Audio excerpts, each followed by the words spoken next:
בשעה 8 ספינתך נמצאת דרומית למגדלור של יונתן איילנד, והטווח מהמגדלור היה 4 מייל.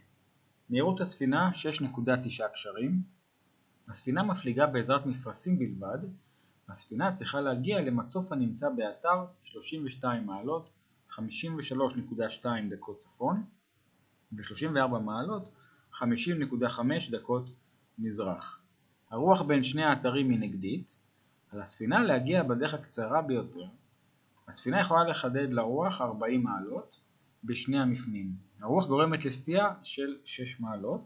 יש לבצע את ההפלגה בשני מפנים בלבד. חשב את שני הקורסים ביחס לקרקע, ה-Course over Ground. חשב את שני קורסי ההפלגה, ה-True Course, ואת הזמן בו הספינה תהיה ליד המצוף, והגדר את האתר שבו הספינה תשנה מפנה. אז זאת שאלת תכנון הפלגה במעלה הרוח. במפה הכללית אפשר לראות את יונתן איילנד והמגדלור שנמצא בחלקו הדרומי, שמדרום לאי אליו אנחנו נמצאים, והמצוף אליו הספינה צריכה להגיע, מצוף בעל מסורת רדיו שנמצא בנתיב השיט של האוניות.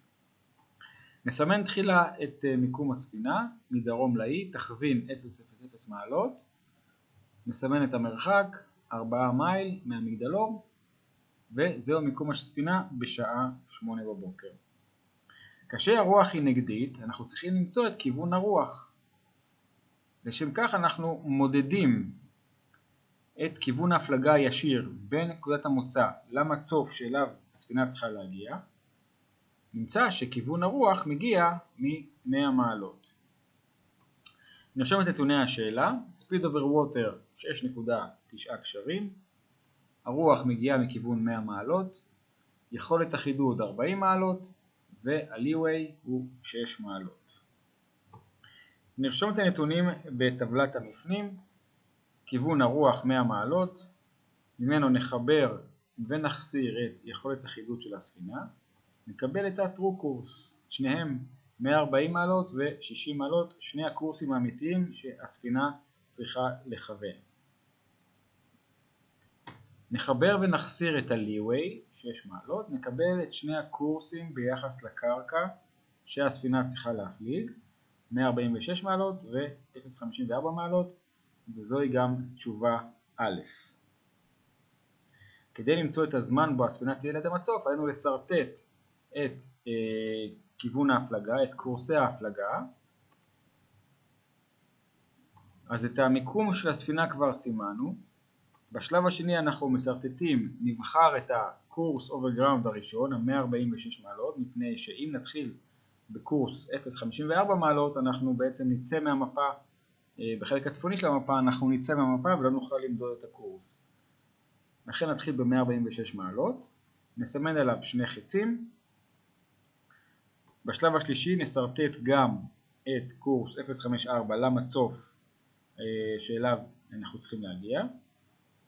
נמדוד את שני אורכי הנתיבים, שני הקורסים. נרשום אותם. נחבר את שני אורכי הנתיבים, שני אורכי הקורסים. נמצא שהאורך הכללי של הקורס של ההפלגה 51 מיילים ימיים.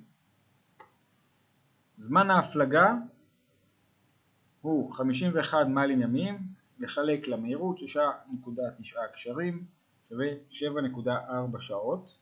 כדי למצוא את הזמן הזה בפורמט של שעות ודקות, נכפיל את ה-0.4, את חלק הדקות ב-60, נמצא שהזמן הוא 24 דקות, זאת אומרת שזמן ההפלגה הכולל הוא 7 שעות ו-24 דקות.